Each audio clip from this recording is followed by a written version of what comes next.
I'd like to call this meeting to order. Mr. Darian, would you lead us in the flag salute?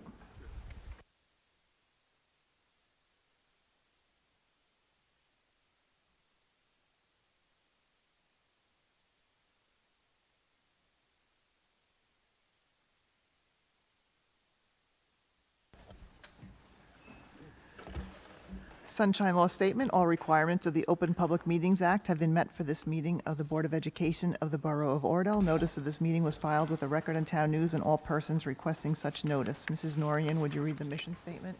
Certainly. The Oradell Public School District is dedicated to the ongoing pursuit of educational excellence through comprehensive, innovative curriculum and instruction. The district is committed to providing opportunities for social, emotional, and academic discovery to foster curiosity, courage, and character. Our goal is to prepare our students to become lifelong learners who are self-directed, resilient, productive, responsible citizens. Thank you. Roll call. Mr. Del Greco. Here. Mr. Darian. Here. Mrs. Downey. Here. Mrs. Moran. Here. Mr. Nutland. Yeah. Here. Mrs. Walker. Here. Mr. Walsh. Mrs. Norian. Here. Mrs. Nichols. Here, open to the public at this time for agenda items only.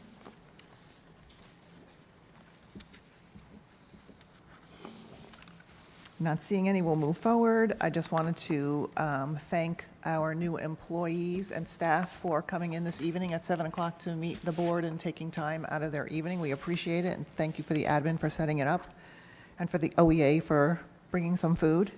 And also, we just received a thank you note from the OAA for their, how was the ice cream? Good? Hope you enjoyed it. So I'm going to pass this to you, Mrs. Dorian. Just pass it down and around. Everyone can read it. And,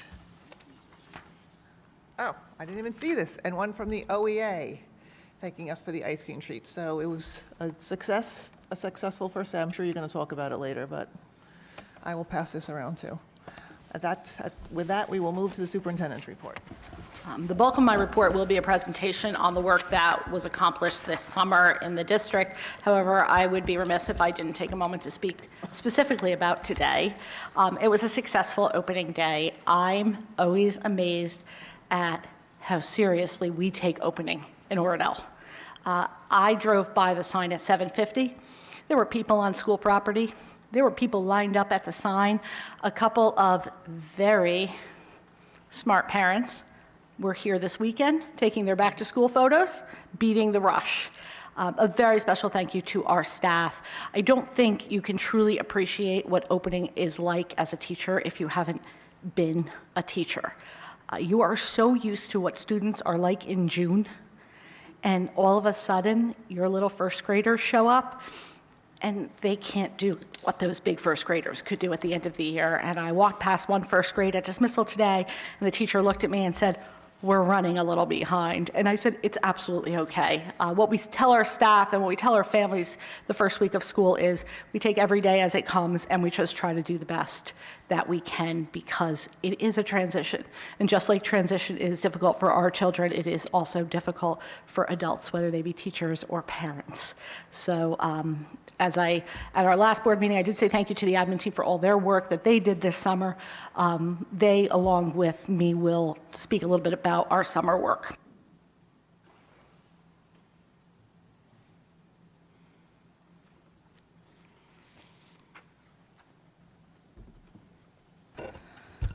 I'm going to begin our summer updates today by speaking specifically about facilities, which is something I really never thought about as a teacher, and I can't tell you that I thought a lot about it as a principal, but it's quite amazing how much of my job as superintendent has to do with facilities.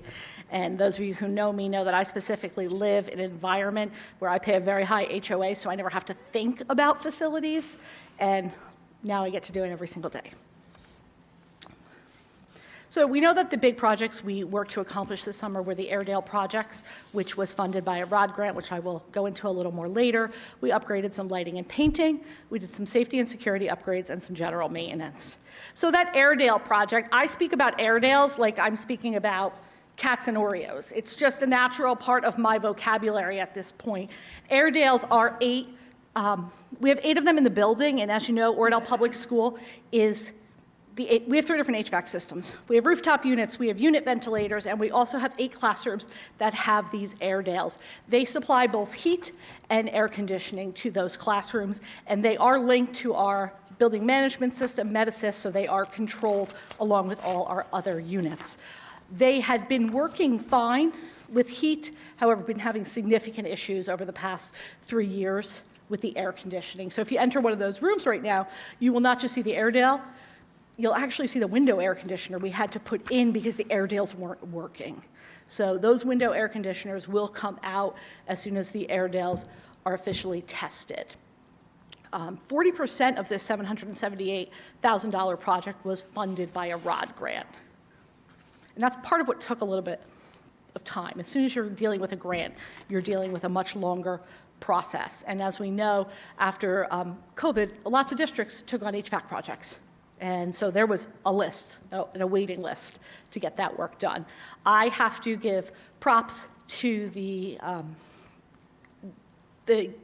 not just our architect that oversaw the project, but also the people from the company.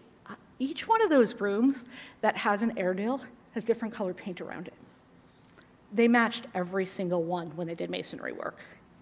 I actually was shocked because I thought I was going to have to go in and have the custodians match the paint in the blue room, the yellow room, the tan room. They matched every single one perfectly and did a beautiful job with the masonry work around it and the painting. We also, this is a very big building. There are some parts, we know we did an ESIP project with our lights several years ago. However, we do have some hallways that while they may be efficient, they were very dark. And so one of those hallways was the 6th grade hallway. There is no external windows in that hallway. So we did upgrade the lighting there. And that really came from the improvement we saw when we updated lighting in bathrooms last summer. These are really amazing lights. And this is a project I'd like to see us continue through the building. Our 4th and 5th grade hallway is also quite dark. We also added one, as you walk into the school, you will notice a little bit of a brighter look right there. We added 3 new lights fixtures there as well. And it's a really big building, and for many years we tried to do as much painting as we could internally. But what we learned is the amount of time and effort that goes into that takes away from other projects, where if that's a project that we say we're going to outsource for, it allows our team to do other work, and this just gets done more quickly. So you will notice that the bottom parts of the 1st grade hallway, the 2nd grade hallway, the kindergarten hallway, and the NPR hallway were done, and the entranceway of this hallway, the kindergarten entrance was also repainted. It was the admin chosen color. They, not taking responsibility for it. We put all different paint swatches up there, and they said it made them feel very happy. Thank you. It's my favorite color. Linen white? No, the yellow. The yellow. Linen white actually is our official white of Oradell Public School now. It is in the bathrooms, it is in the hallways. We're not going anywhere else right now. We also did some additional safety upgrades. Mr. Werner, can I have you go do a quick demo up there? Sure. So every classroom in the building used to have a pull-down shade on the door, because it is protocol that during an active shooter drill or when you are not in the room that this gets closed. You can imagine we are so serious about this, and it's a really big safety protocol that people don't understand. If a teacher goes to the bathroom during their prep period, we expect their door closed and their window covered, because if we were in an emergency situation, we would want every classroom to look the same. So pulling down blinds and pulling them up over time made them not work well. So these have been great. I have to be honest, every once in a while we do a project that it's like a little project to me. The staff is ecstatic about them because they believe that we are taking their safety seriously. They love to see that. Mr. Kelly came to me today. He found another window. He said, "Can we do this one too?" And I said, "We'll call the company because it needs a trifold." We also are in the process of installing 2 additional cameras. One will be on Memorial Field, and the second one will be at the kindergarten entrance. And we have been in talks with the company. The purchase orders are out. We are just waiting for them to schedule, because that camera on Memorial Field will go on a pole there, which takes a little bit of coordination. Some additional summer projects, as Mr. Del Greco spoke about at our last meeting, thanks to the Oradell Little League, our softball field has been revamped. Our gym floor has been re-waxed, which is something we learned last summer should not be happening every summer, which is something we had been doing every summer. They actually recommend it being done every other summer so you don't get layer upon layer upon layer. Our basketball court has been leveled, repaved, and this weekend it will officially get a key and foursquare on it.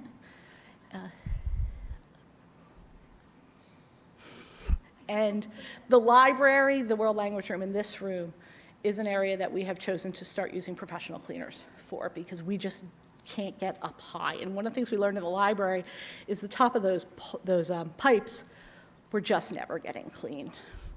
And then we did some little things like plumbing and moving bottle fillers. We have a bathroom upstairs that for the first time in 10 years will never leak into the assistant principal's office again.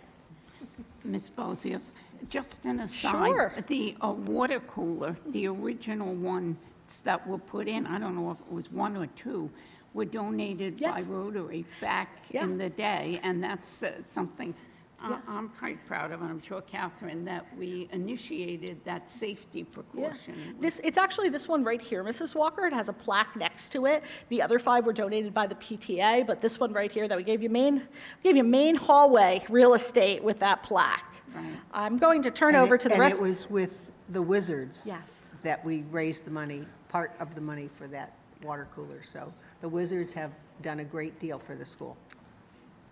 Okay, and I am going to move the presentation over to our administrative team. Good evening. It's wonderful to see everyone. Hope everyone had a great summer. I'm going to bring you up to speed on how active our curriculum writers have been, as well as the administrative team. I can't thank them enough for all of their due diligence in all that we've done. So during my portion of the presentation, I'm going to talk to you about some curriculum updates, some report card revisions that we've done, and then I'm going to turn it over to Mrs. Holly, Mr. Warner, as well as Mr. Picado to talk about some scheduling changes, talk about Go Guardian, as well as some assessment updates as well. So we started our curriculum updates in June of 2025. Our ELA curriculum writing team began revising the reading and writing curriculum that was originally developed in the last summer. So during the initial meeting, the committee reflected on curriculum that was implemented across the grade levels, and as a result of those, the team completed vertical articulation for grammar instruction, and they utilized the New Jersey Student Learning Standards that focused on grammar. So throughout the subsequent meetings that followed that, the curriculum writers reviewed and refined units by incorporating additional Tier 2 vocabulary to strengthen students' academic language, comprehension, and communication across content areas as well. So they also developed resources such as graphic organizers and integrated additional mentor texts into specific units to further support teaching and learning. So as we focus on mathematics, what we did was we continued our implementation of Amplified Decimals Math as our primary resource in grades K to 3, and we continued to implement Open Up Resource and K to 5 math centers to further our math instruction. In June, myself and Mr. Warner, we met with our grade 5 math team to talk about just the implementation of Amplified Decimals Math to see how everything went. They were really excited. It was a successful implementation. So what we wanted to do is to look at the whole scope and sequence of the program. And with that, we just made some minor revisions by combining some lessons that were suggested by the program, as well as to include some further supplemental resources to make sure that it was what all of our students actually needed for the upcoming school year. As far as for our grade level assessments, we're going to continue those this year. Of course, we're going to administer most of them primarily for the fall, winter, and spring 3 times a year.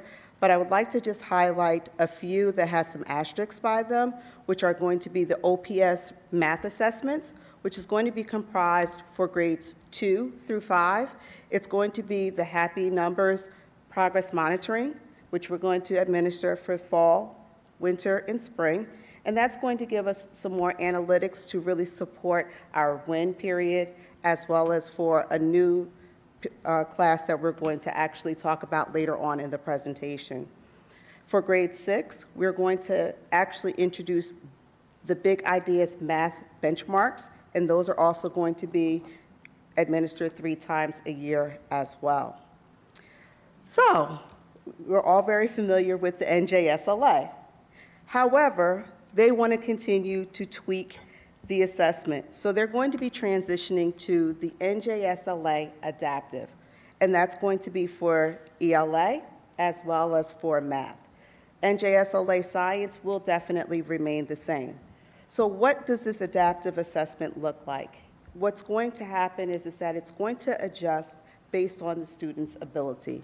So say, for example, a student gets a question correct, it actually levels up in difficulty. If they make an error or they have an incorrect response, it adjusts based off of their response. So what's going to happen is this fall, they're going to administer a field test. And they're going to do that as far as the state of New Jersey and Cambrium Assessment, Inc. They're going to provide a field test for students in grades 4 through 6 in order to evaluate the quality, the clarity, and the fairness of the assessment. So we most likely will not be able to get any analytics from that test, but they want to make sure that everything is okay for when they go live this spring. Okay. I figured you were going to.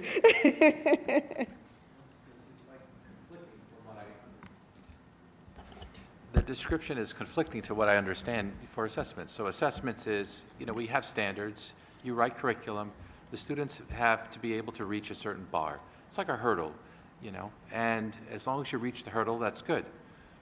An adaptive assessment now is going to tell you, okay, I can understand that it's going to figure out what you know and what you don't know.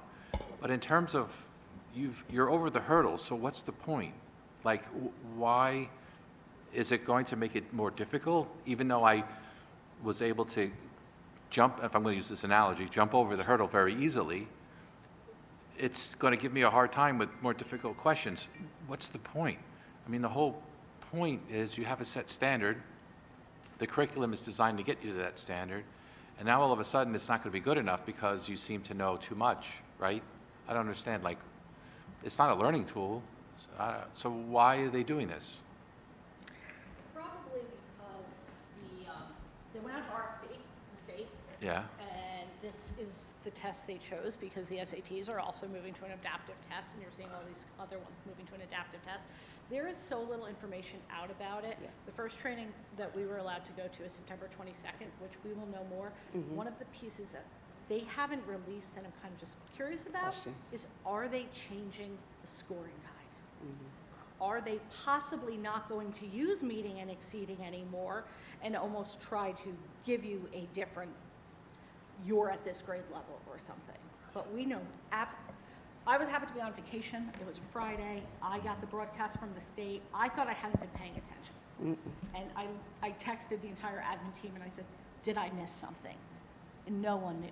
NJASA, NJEA, they had all been on fire about this because we really hadn't gotten any notification. So until we see this training and the field test, we're in the dark about why, other than, is it possible they're trying to be more aligned with some of the other testing out there? Cambrium does do a few states testing. And this is for the entire state. This is for the field test will be for all students, grades 4 through 6. My prediction would be that the reason they're doing 4 through 6 is they're going to give fourth graders third grade content. Because they're not going to try to see how good is a fourth grade question on a fourth grader in October. And that's probably why we're not testing third graders. Let me rephrase that. Our 4th through 6th grade students will be administering the test, but students from 4 through 12 in the state will be actually be tested.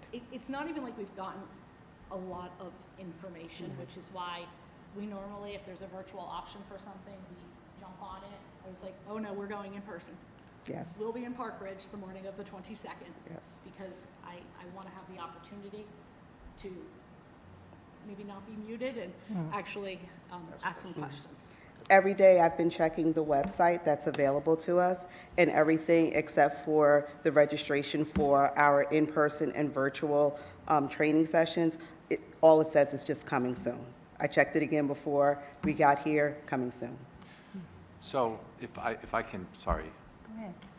If I could just reemphasize, I'm going to use a different analogy. You know, I think of moving the goalpost.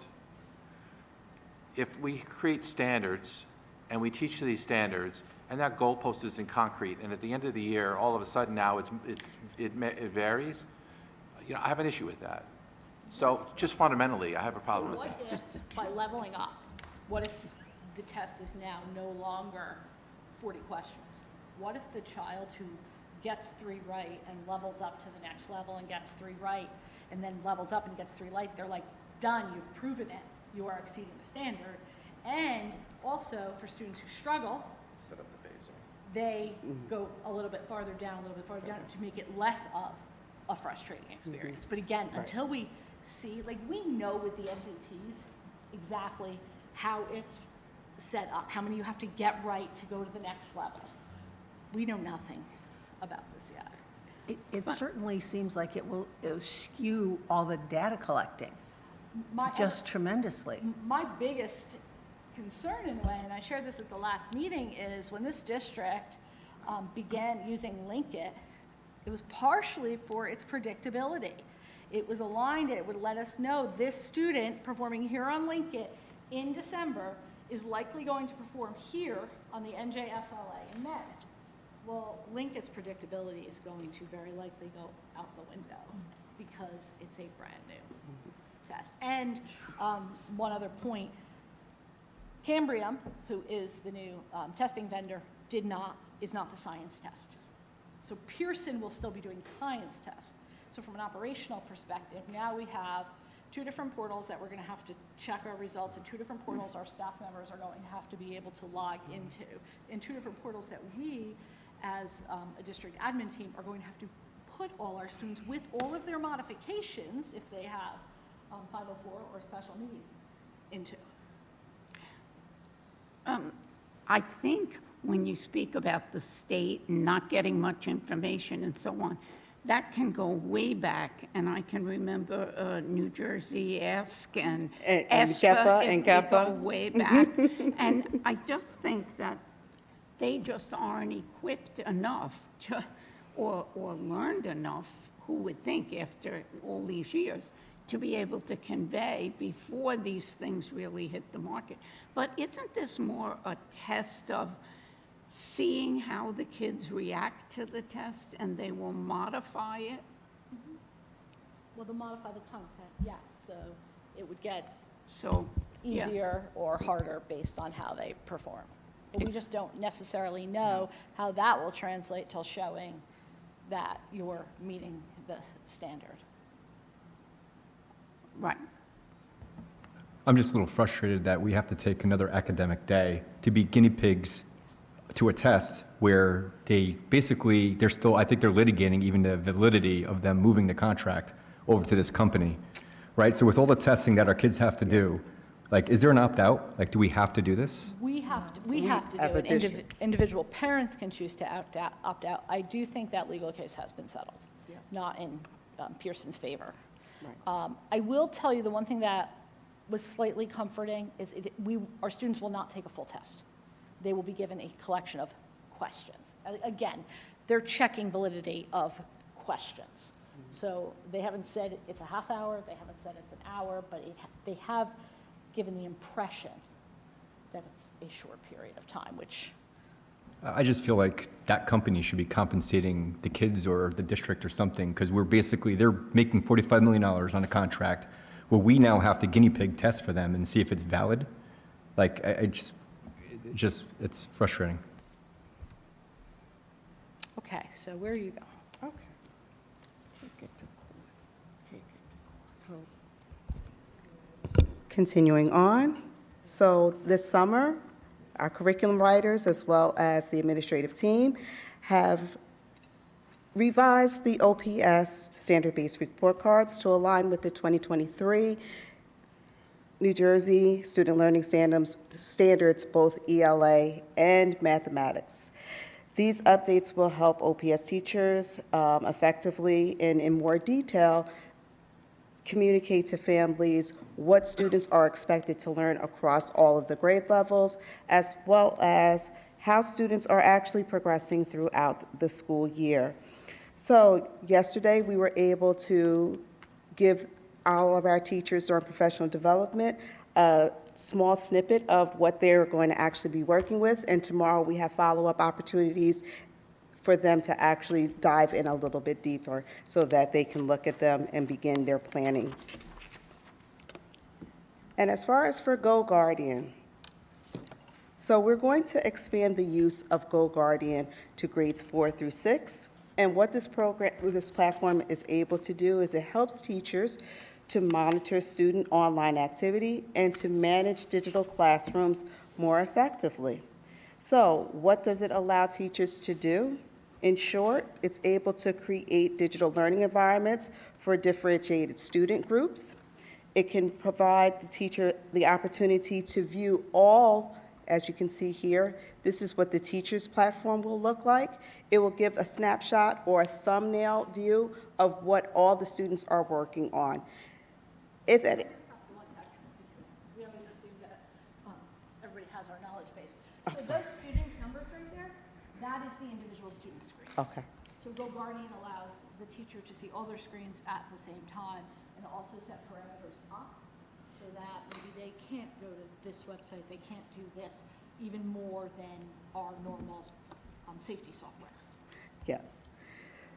So what can happen is while the teacher may be monitoring their activity, perhaps working with another student, teachers will be able to have in-app messaging capability to check in with students just to make sure if they need some other assistance, or a student may also be able to message the teacher and say, I'm unclear as to what I need to do as well.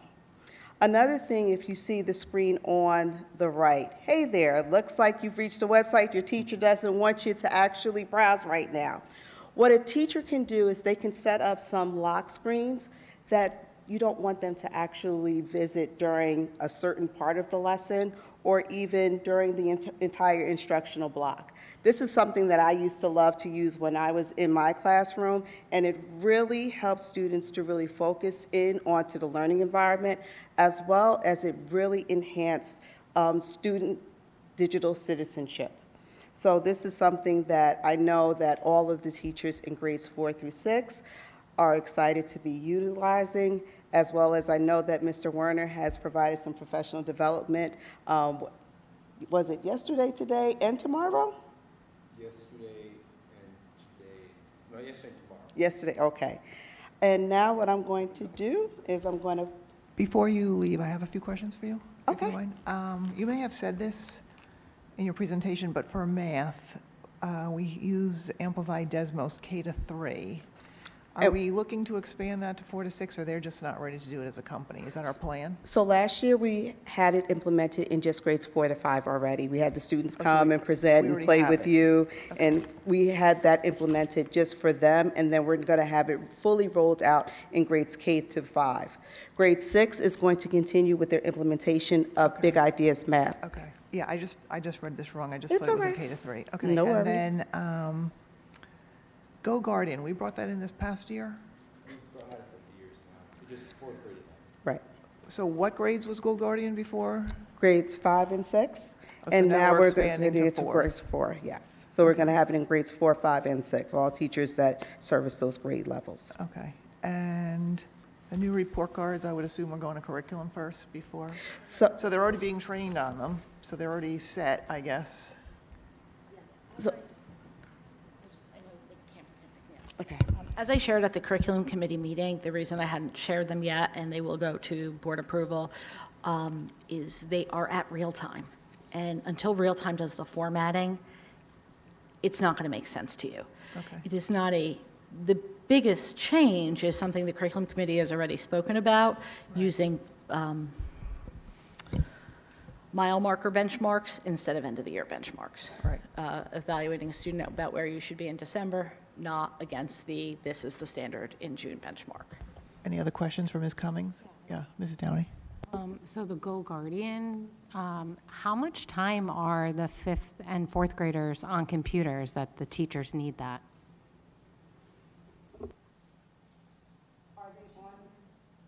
Go ahead.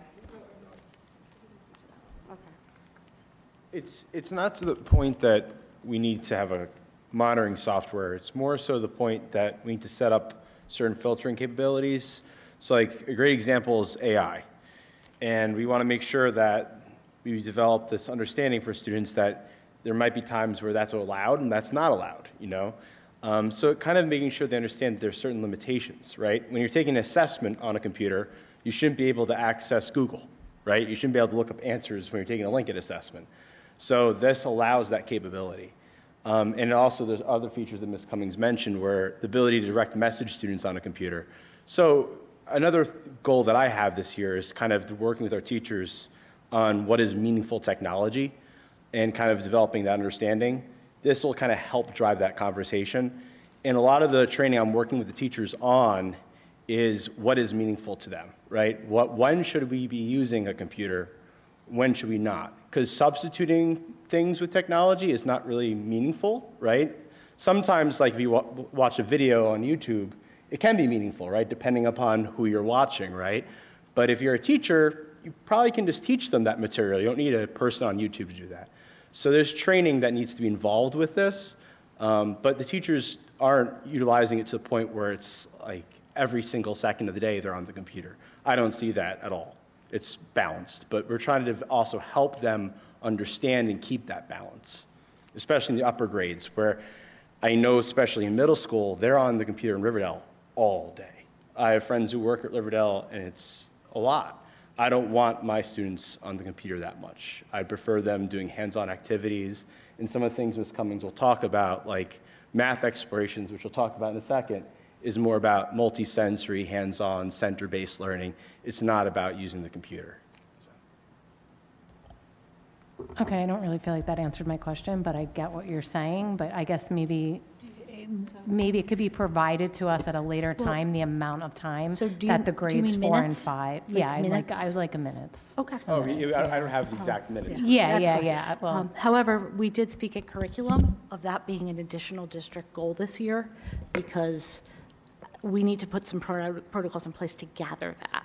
I don't want to just say, how many minutes do you think you're on? And today is different than I don't need it tomorrow. to be like 59 minutes and 60 seconds, just like if we could get a better idea of how often that those, because Can fourth we- grade, I know that they use computers, right? And I know my older ones in middle school and high school, they're on computers all day. Does- But I guess the fourth grade to me seems, Does ye- Go like, Guardian, young. would it allow us to do a minute check on usage? That would actually be a really objective way to collect that, so we can look and see if the platform allows for that. Any other questions for Ms. Cummings on her section before we move forward?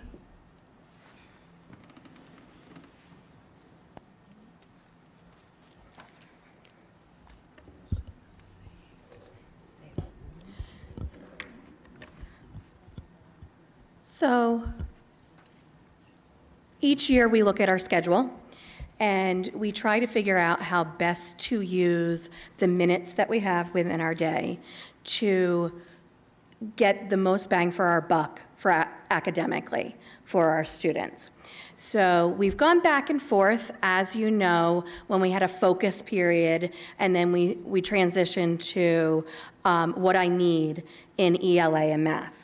And what we found, especially when we talked about our tiered systems of support, which happens during our what I need time, was what was happening was students who would go out for our tiered 3 supports, so that small group support, and there were times where they weren't working with math centers, or there were times when they weren't working on word study.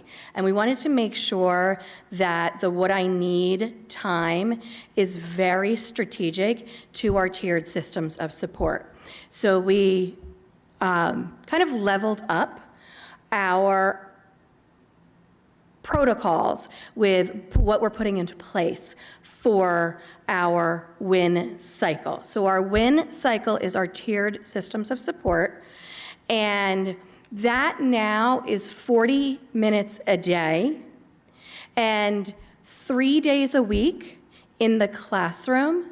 Students focus on ELA during the WIN cycle. So if they're in a Tier 1 support, they are working independently or with the teacher. If they're with a Tiered 2 support during that time, they are working with a teacher in small group. So one day the teacher might work and facilitate the whole classroom, and the next day she might use a small group. And then that also gives us the opportunity to do pull-out for our students for both ELA and math. So that 40 minutes is a lot more strategically done, and we've used the time in the rest of the schedule to be able to look at ensuring that we are doing everything that we need to do in teaching ELA and math. So we wanted to make it a little bit clearer as we move forward for our community. So this is our WIN cycle flow chart that we created this summer, and it has information for the overall WIN cycle. So when we've presented about our tiered systems of support, when our students go out for Tier 3 support, we typically move them into Tier 3 support based on some of the benchmark data that Ms. Cummings showed you. We use DIBELS, we're going to be using Happy Numbers, we use Linkit, we use eCam, and we use teacher feedback and their observations. So that data review is always at the start of the cycle. We're in that data review right now.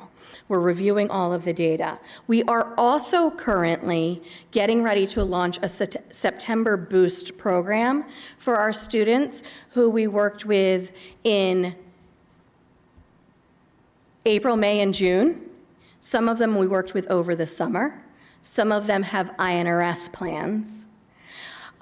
They will start with September Boost a week from this Monday. Their parents will be notified I believe by Wednesday next week.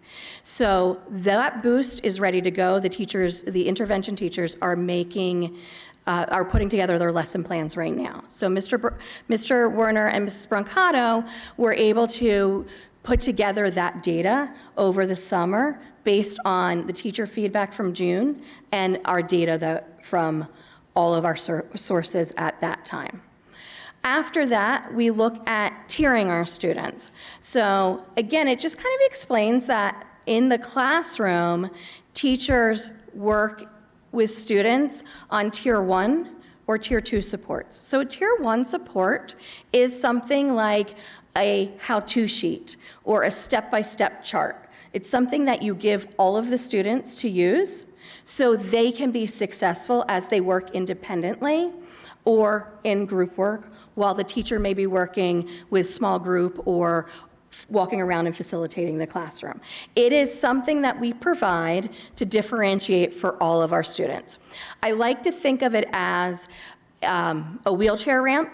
So when IDEA put together and said that all governmental properties had to have wheelchair access, it's not just wheelchairs that use those ramps.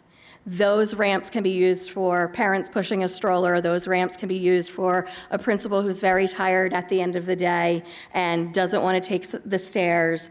Different people can use those ramps. So it opens up, while it's there for accessibility for certain students, it opens it up for everyone. So everyone who gets that type of differentiation, that's a Tier 1 support.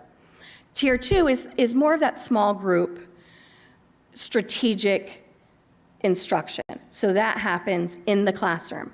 Tier 3 is outside of the classroom with our interventionists or with a teacher who will teach MSI. During the tiering part of the program, the administrators work with our interventionists to determine what the data shows us and what the points of weakness are and where we want to focus. After that, we move into our instruction and our progress monitoring. So this is all happening during the WIN cycle. Tier 1 and Tier 2, the instruction and progress monitoring is being done by the classroom teachers. And Tier 3, it's being done by the interventionists. And then after that, we do data review. So there is progress monitoring and data done throughout that time, but at the end of the cycle, we really look at the data for our Tier 3 students to be able to make sure that they have shown progress and see what our next steps with them are. So we've outlined this for the teachers and for us to always use as a protocol. So if you have ever taken a defensive driving class, there's always great reminders about the way we should be on the road, right? And even if you've been driving for 60 years, there's typically something that you can be reminded of. So this is one of those anchor protocols that we are going to use. Our goal is to be able to take this and make it parent-friendly so we can help the parents understand what happens during the intervention cycle or the WIN cycle.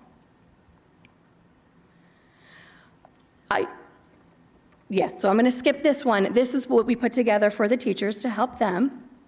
And then since we are doing 40 minutes of WIN each day, we were able to build in a word study period and a math explorations period. So as you know, when we teach reading, we want to really focus on fluency, comprehension, phonics, and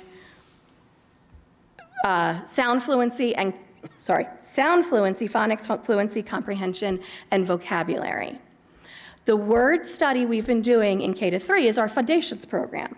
The word study that was being done in grades 4 through 6 was a little bit more homegrown, and we wanted to make it consistent. So we've put together resources over the summer with the curriculum team based on word study that sticks, word connections, and some digital resources such as developing a literacy classroom and teaching phonics and word study. The word study in the upper grades is going to be more of a focus on word structure and vocabulary. So it's not going to be the traditional vocabulary instruction that we had when we were students, like where we got the 10 vocabulary words and we had to figure out what sentences they went into. But it's also not going to be just vocabulary that's taught when we're reading. So it is, there are assessments for the students.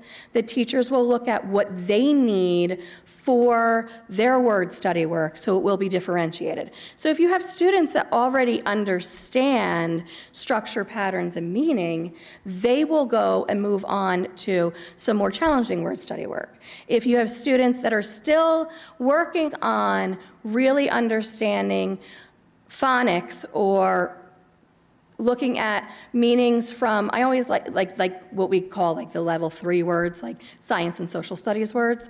That will be what those students work on. So it's just a way for us to strengthen and formalize a lot of what was happening in the classroom and make sure it's consistent across grade levels. Our math exploration time is time during the day where students can work on problem solving. So if you look at this problem down at the bottom there that says 3, 6, 8, and 12, which one doesn't belong? This is an activity that we do. There are thousands of which one doesn't belong problems. This is not necessarily in our curriculum, but it strengthens math talk. And if you ever read anything about people who are good at math, they are strong problem solvers who can talk about the process behind and explain their meaning. So if you look at the numbers up there, 3, 6, 8, and 12, you can think which one doesn't belong. And there might be multiple answers. So I might say 3 is the only prime number. Somebody else might say 8 is not a multiple of 3. That was a good one. I didn't think of that. 12 doesn't belong because it's a two-digit number. 12 doesn't belong because it's a two-digit number. I also went to 3 is an odd number. So problems like these are really important in a math class because students who may be developing math phobia or don't feel as strong get a chance to talk about math.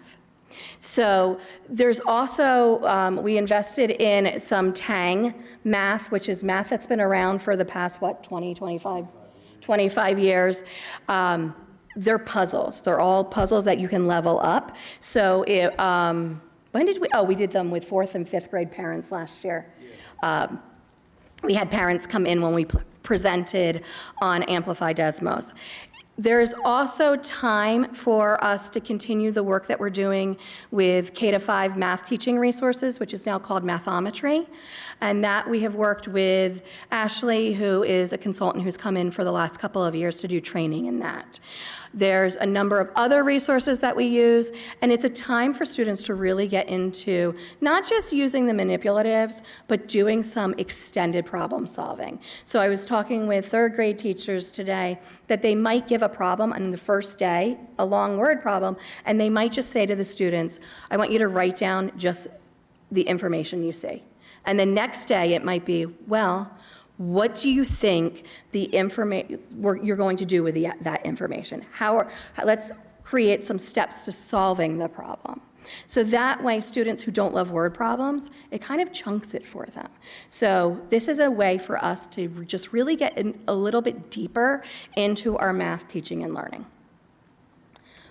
Now I'm going to give you some operational updates.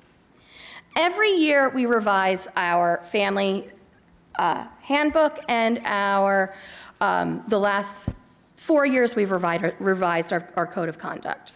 So we start typically at the end of September putting together a document that says these are some things that we need to add to the handbook. So we've added real-time absence reporting for parents this year. That's gone into the handbook. We've updated. Yes. What that means is our parents will no longer use a Google form to report absence. It will go right into the student management system. It's going to be a little bit of a learning curve because parents are going to have to log into the parent portal, and that's at first going to be uncomfortable where a Google form was so easy. So I anticipate in the beginning we will see an uptick in phone calls for a while, but I think eventually what this will do for us operationally is we don't have to go from the Google form to the student management system. Everything will already be in the student management system, and the teacher will see the absence in the student management system as well, and know the child is sick, the child is this, the child is that. So it will find, make better communication. Yes. Yeah, and if you were here during COVID, you remember we went into the student absence system or into our student information system every day to do the attestation. I forgot that word. Can you imagine? I forgot that word. The attestation each day to say that your child was healthy and could come to school. So that it is something that we have done regularly as a community before. This weekend, when I send out my community blast, there will be directions on that. Right now, it has to be changed a little bit on the website. We don't have a lot of absences currently, so I figured that was information that could wait to come out to the parents this weekend when school has settled a little bit. The other thing that I'm very proud of is how we have updated our code of conduct this year. So we have been in talks about discipline and code of conduct for the last couple of years. And as we've been talking and with our admin team, we realized that we really needed something different for different grade levels. So we now have 3 codes of conduct that build on each other. There's one for K1, one for 2-4, and one for 5-6. So that was in the handbook that you received when you board approved it at the last board meeting. It is a continuum of behaviors because understanding what behavior looks like in school, in kindergarten and first grade, is very different than in 5th and 6th grade. I'm going to give one specific example because I think they know this is a really big one for me. Racist language. I know in fourth grade every year, we teach a very specific lesson on the power of words. And if a language is used prior to that, I might say a child doesn't know, and the first infraction might be a warning, a lesson, a call home. But after that lesson happens, so when you get to fifth grade and you have your first infraction, there is no warning. You have clearly and explicitly been taught. So there is no, so the actual code of conduct references that in grades 5 and 6. We also thought it's really important for our students to understand what's in the code of conduct and what it means for them.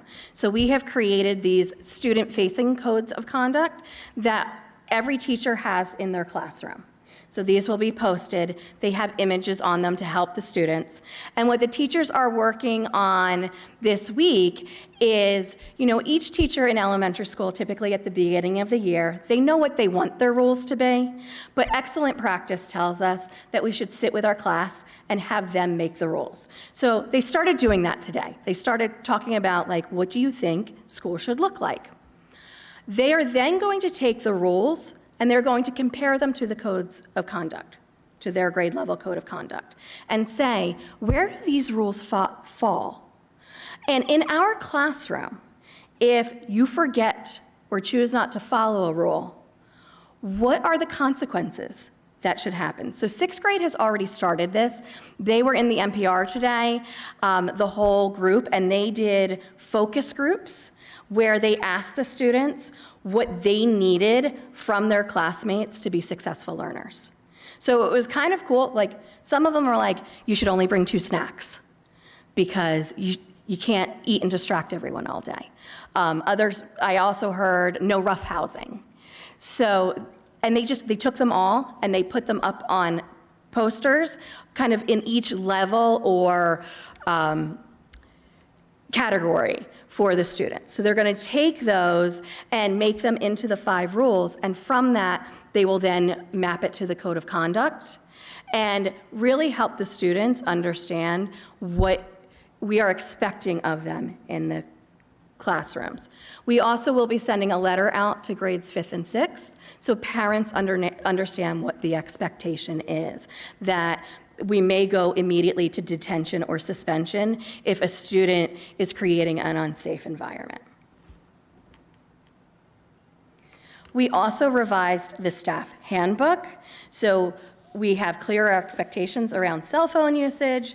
We have more structured family visitation and communication policies. The staff will start using a communication tracker because it's easy to know, especially for our kindergarten, 1st and 2nd grade, and even 3rd grade, it's easy to know the parents that you talk to because they're the ones who are there at pickup. Sometimes we need to be able to look at that data to say, ooh, I haven't spoken to Megan's mom in 3 or 4 weeks. She hasn't been at pickup. The babysitter's been there. I better just reach out and touch base. So we're going to be doing a little bit more strategic data collection on that so we can look at what the patterns are. It's going to also give us some patterns of why we're calling home. Is it mostly behavior? Is it mostly academic? How many positive phone calls are being made? This way we can just kind of, again, deepen that practice, just like you would do if you were taking defensive driving. We have updated lunch and recess.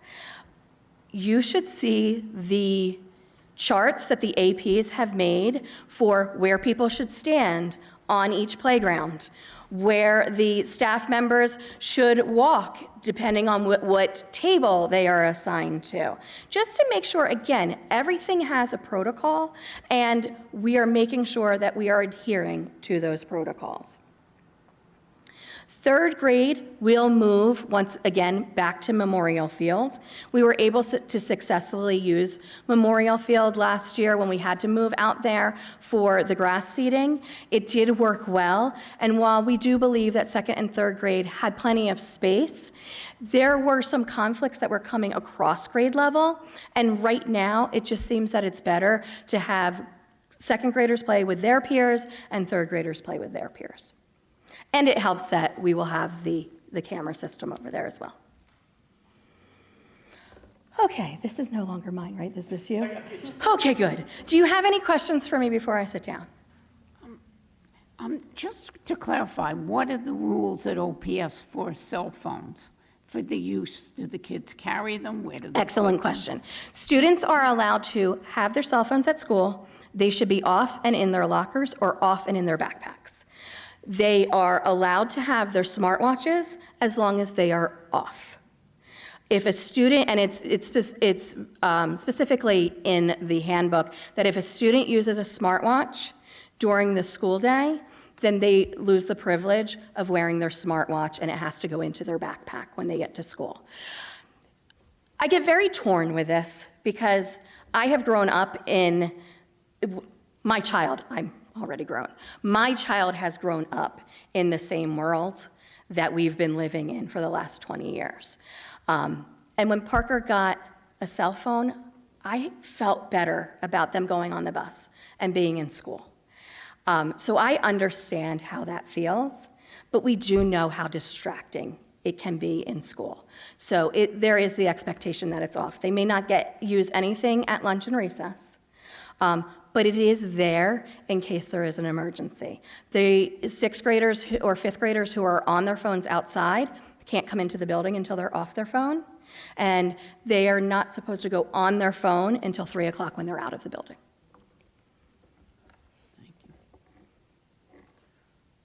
Just to clarify, because I'm new to the smartwatch thing with my son, but there is like a school mode, but it has to be off, not in school mode? So we tried school mode last Yeah. year, and we found that students were going to the bathroom and texting their parents because they're turning it off of school mode. Yeah. Do it for like a minute or something, right? So I'm a little torn with school mode. That's okay, Yeah. I just want to clarify it. But I had another question too, going back to the boost, the September boost, that's new, right? Is that all Tier 3 students from last year? Not necessarily. It could be students, so we did a June, what did we call it? It wasn't a boost, was it?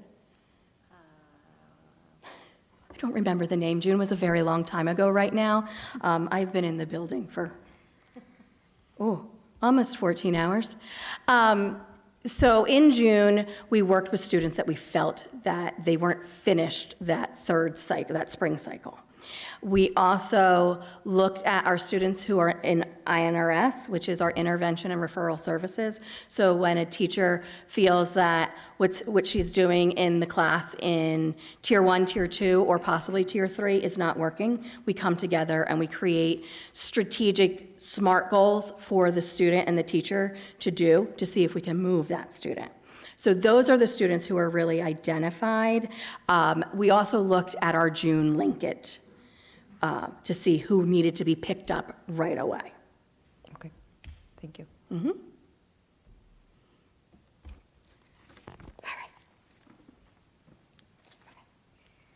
So I'm going to say first, Mrs. Hawley was so excited that she took my slide. So Mr. Werner he's my partner, so he's allowing me to do his slide with him. I was all prepared for my slide. Here's lunch. Yeah. So this is a big passion project of ours. It's a goal for ours this year to really get the clubs expanded. So you're going to talk about the clubs a little bit, and I'll Sure. show Rye. Yeah. So some of these clubs have existed last year. We're just trying to have more of an opportunity. It's our goal for this year, right, to build those clubs. We had library club, and we had the clubs running in 2nd through 6th grade. Students signed up for the clubs. They were very excited. Mr. Mangle did a library club. Miss Garcia did a culture club. Miss Schlesinger did an art club, and Mr. Kelly and Miss Mayela did not do a physical education club because they were doing lunch duty, but we're hopeful that we can incorporate that this year as well. Yeah, and the real reason for this, so they operate during their recess period. And I coach my kids' soccer team, so I love physicals. I think it's very important for them to go outside and run around and get some energy out. But there are some kids that have interests that I feel like they need to be promoted a little bit. I had a student last year who had a lot of social issues and did not like going outside for recess. So I said, why don't we try art club? She really liked art. She met so many friends in art club, and then her social skills improved. and that she was an INRS for socialization skills. And then by the end of the year, she was great. So there is definitely a need for clubs. I feel extracurriculars are so important, even at an elementary level. So the goal this year is definitely to try to expand them even to PE, because as we know, being outside at recess, kids tend to argue a lot when they play sports together. So it gives an opportunity for the PE teachers to kind of be like, let's talk about how to make teams. Let's talk about how to develop rules together outside at recess. So giving them a little bit of structure, not all the time, it's only going to be occasionally, but I think this is a big help to the kids. And we would run it on a rotating basis, so, a child might be in for, say, 6 weeks, and then not for the next time. So there's an opportunity for a variety of their choice with the clubs. I think that's it, right? All you got was clubs. I love clubs. I think they're great. I think they're awesome. Can I ask you a question on the clubs? Sure. So the kids would still eat in the lunchroom, Yes. and then and how much time do they actually have in the clubs? It's pretty quick, our lunch period, I think, right? So About 22 minutes, I think, for They when get we that. divide it, yeah. in there. Especially because if you're in a club, once you finish lunch, you can go to your club versus like outside when you need that Okay. transition time. So actually, I think you probably get more time at club than you actually do. So as soon walking as you're to done recess. eating, you can go up and, Yeah, That's while, good. while the rest of the class is lining up to go that's outside. good. Yep. The question I have, the teachers that are in charge of the clubs, are they compensated in a way? As we know, they all want to be compensated, so is it financial? This is built or into their schedule, I Yeah, believe. yep. Is it's- it into their schedule? Yes, when you have an A to F schedule, so remember, we don't like go to music every Monday, right? You go to music every B day.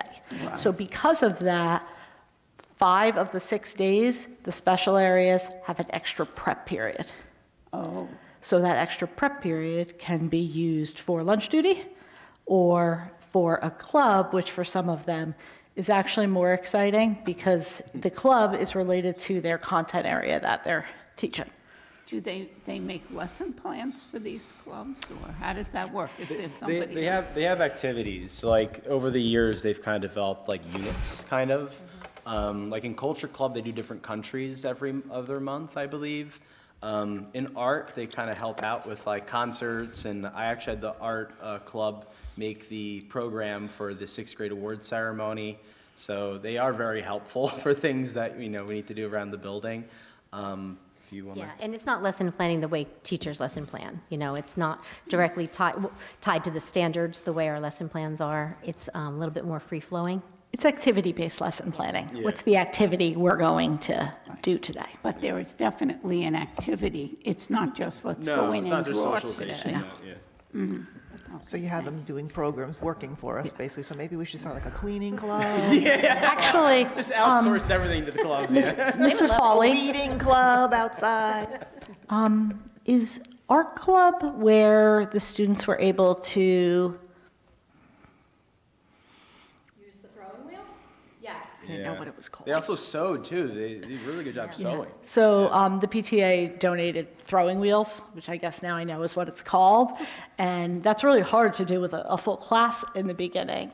And so club was a good way to start introducing it so that if you do want to bring it to a class, now you have a couple of kids who already know how to do it from art club.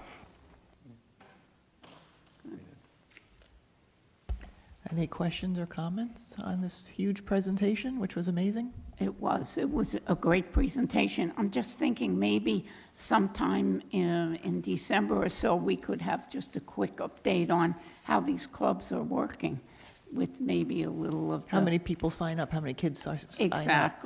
Exactly. We'd appreciate. How do they sign up? They just tell somebody, or is there an actual sign up? Or maybe they could come and present to us some of the things that they That's they what I have was done, because thinking. that is always fun. That concludes my report. Thank you. Mr. Iapelli is not here, so we will, if you want to. I can serve as business administrator for a small moment. I do think it's important that I give you an Airedale update since that was a major project for us. All of the Airedales are in. They are not on yet. This weekend, they will be on site Saturday, putting the outdoor louvers up. And then at that point, the Airedales will go on. However, balancing and testing will not actually occur until the 22nd of September. Once balancing and testing is done, the last part of that project is they actually will take those window air conditioners out for us. And now we will have 8 extra window air conditioners in the building to move around to classrooms that are not working as efficiently. Okay, moving forward, we are missing pages, we just realized, to the agenda in our folders this evening. So if do you have the ones that were Yeah, delivered to us? look at Okay, your old so one. I'm going to move to minutes quick, and then we're going to go kind of section by section to see what we have going on. So let's move to minutes. We have the review of August 20th, so any questions or comments on those, please email Mr. Iapelli. And we have approval of the July 23rd minutes. Do I have a motion? I'll make a motion. Second. Second by Mrs. Walker. Any questions or comments? Call the question. Mr. Del Greco? Yes. Mr. Darian? Yes. Mrs. Downey? Mrs. Moran? Yes. Mr. Nutland? Yes. Mrs. Walker? Yes. Mrs. Norian? Yes. Mrs. Nichols? Yes, so on your old agenda, we're going to move to committee reports. There are no administrative buildings and grounds. The first part of it is on the old one. The second part is on the new one. So Mr. Del Greco, that's yours. Yes, thank you. First, I just want to make a comment of, thank you to, again, the custodial staff and everybody. This building looked great. Thank you to our buildings and grounds supervisor for giving me a tour of the building. That was wonderful. Ms. Bozios is correct. The boiler room is fascinating. Yes. As a technical person, I'm like, oh, this is nice. But either way, thank you, everybody, for the hard work. Appreciate it. With that, I'd like to bring B1, use of facilities, up. So I'll the second it. first part of it, yeah, second by Mrs. Norian. The first part of it is on the one we received over the weekend. And then Yes. the second part is things have been added. So it looks any like we're added questions? 7, and then there's modification 7, 8, 9, 10, 11. I think they were added also. Well, they were Yes. added, yeah. So any questions? Call the question. Mr. Del Greco? Yes. Mr. Darian? Yes. Mrs. Downey? Mrs. Moran? Yes. Mr. Nutland? Yes. Mrs. Walker? Yes. Mr. Walsh? Sorry. Mrs. Norian? Yes. Mrs. Nichols? Yes, so curriculum is interesting here. Yeah, very We interesting. have, okay, do you want us approving the curriculum, the existing curriculum? Do you want that? Yes. And then the field trips on the one that we which was it's delivered missing to a our page. house. Yeah, we're missing a missing a page. page. Is a much more full list. Correct.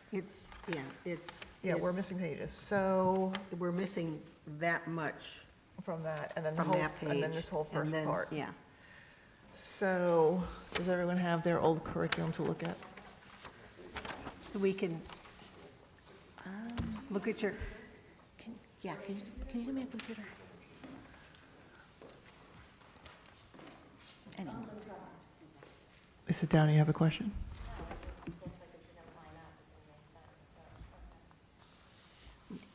it does line up, but weirdly, not easily, not by page. So I would like to present C1, approval of revised curriculum, C2, approval of existing curriculum, C3, the approval of walking field trip destinations, and that should take care of all the things that are under that. And that's all on your old one, pretty much. I would use the old one. Yeah, everything is on the old. Well, there's walking ones and there's walking ones and the next page is another one, the trip destinations. Oh, yes, okay, so then C4, as well as approval of trip destinations, and that's what's on the second page of, Yeah, missing part of it. Well, Okay. yeah, Do I have a second? I'll second. Second by Mr. Darian. Does anyone have any questions? I just have one question on the walking field trips for the Blauvelt Mansion. What grade is that? We actually have never walked to the Blauvelt. We approve it every year just in Okay. case. The only group that has ever walked to the Blauvelt is actually the art club. Okay. And they did it after school. Okay. And I think in many cases, their parents just drove them and we met them there. That was just, it Yeah. felt a little ambitious. So I was just We, curious if there we was- put it on every year because it's always been there and just in case. Okay. Honestly, Riverdale High School is a hike for Yeah. our students. Yeah, okay. Any other questions? Call the question. Mr. Del Greco? Yes. Mr. Darian? Yes. Mrs. Downey? Mrs. Moran? Yes. Mr. Nutland? Yes. Mrs. Walker? Yes. Mrs. Norian? Yes. Mrs. Nichols? Yes, Finance, Mr. Del Greco, you're going to have to use the old one also because we're missing a page again. Oh, no, Mr. Darian. We're missing? We're missing D4. Oh, okay. We're missing a page. right. Well, we're missing, yeah. So just use, I got it. yeah. Okay, so, it's ironic. Okay, so for finance, we haven't had a meeting since our last public meeting here. And all I have tonight here is, looks like housekeeping items. So I'd like to introduce items D1 through D4. D4 being, since it's not available tonight on this version, the approval of a donation of our old truck to the Oradell Fire Department. Do you have a second? I'll second it. Second by Mrs. Norian. Any questions? Call the question. Mr. Del Greco? Yes. Mr. Darian? Yes. Mrs. Downey? Mrs. Moran? Yes. Mr. Nutland? Yes. Mrs. Walker? Mrs. Norian? Yes. Mrs. Nichols? Yes, we don't have a delegate report. Personnel, you're going to have to use the, it's not, we're missing the page again. just that. I know. Sorry. Personnel is on the old agenda, and the report is updated in our folder. Excuse me, the one at this podium was correct, I think. That one had B4 on it.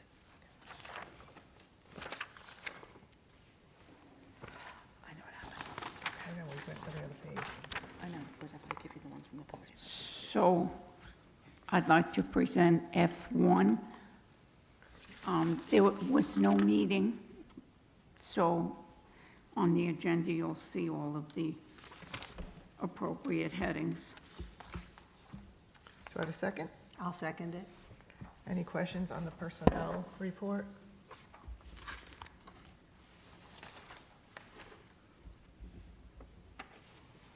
Sorry to see Derek, our custodian, go after how many years? 2025, Like right? 99. I don't think Yeah. he's sorry to go. Yeah, probably not. Yeah, he looked a little happy the other day. Call the question. Mr. Del Greco? Yes. Mr. Darian? Yes. Mrs. Downey? Mrs. Moran? Yes. Mr. Nutland? Yes. Mrs. Walker? Yes. Mrs. Norian? Yes. Mrs. Nichols? Yes. Policy, Mr. Nutland, it's on the one that came to your house. Yes, and I don't have that one here. There was, Here, you want to look at this? yeah, On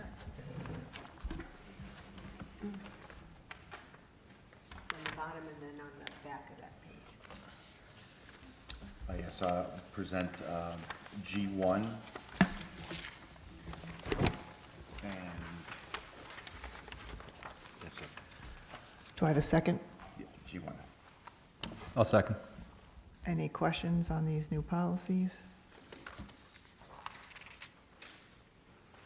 Call the question. Mr. Del Greco? Yes. Mr. Darian? Yes. Mrs. Downey? Mrs. Moran? Yes. Mr. Nutland? Yes. Mrs. Walker? Mrs. Norian? Yes. Mrs. Nichols? Yes. Public relations, Mrs. Downey. We should probably have a meeting to talk about the red, yellow, and green thing, and also the website, how it's running and where certain tabs are and whatnot. You want to do that? Okay. At this time, we will open to the public. Not seeing any old or new business? I have new business.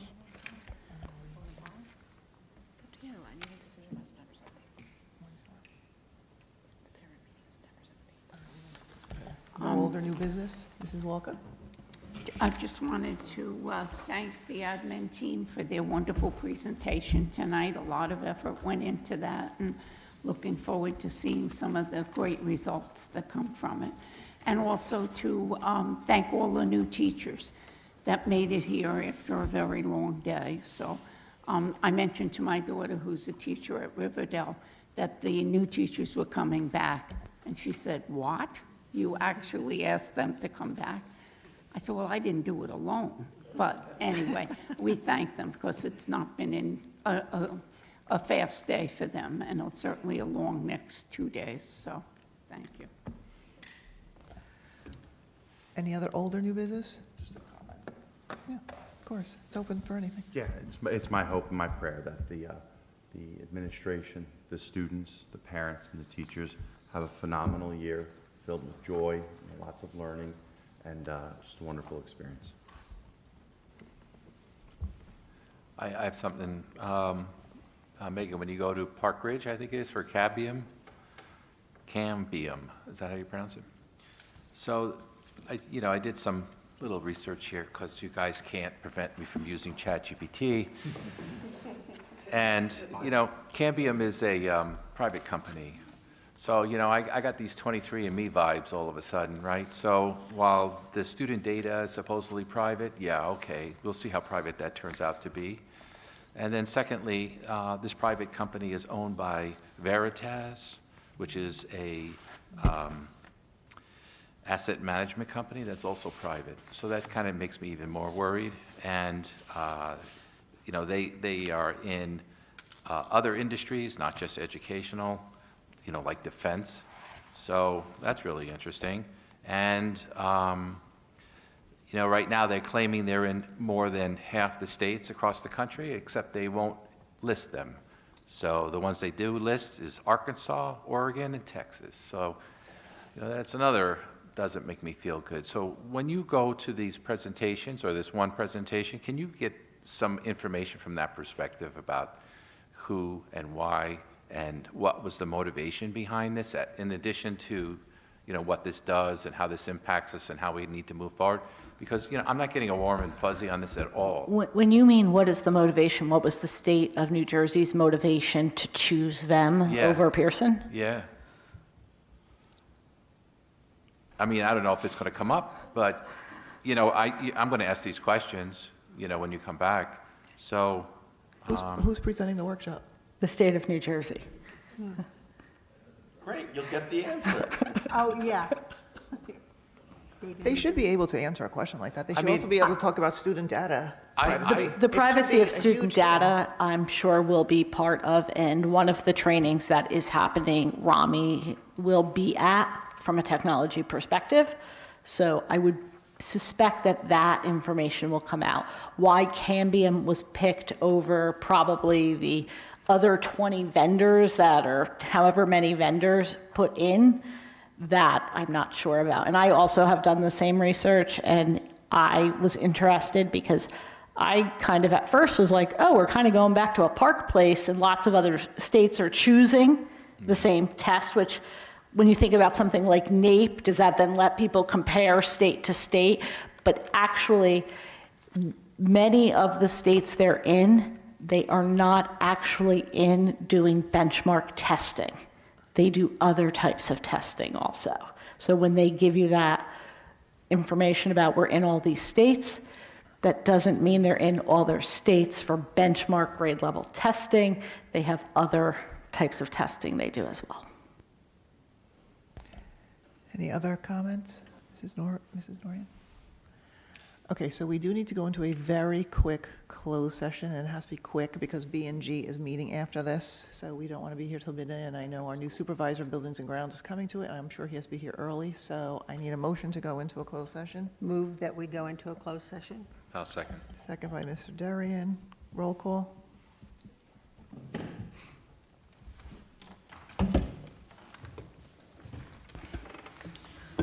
Mr. Del Greco, Yes.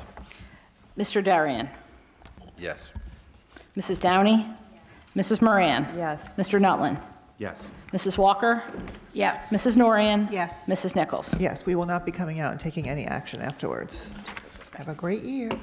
Sure we'll see you again. Go home and get some rest.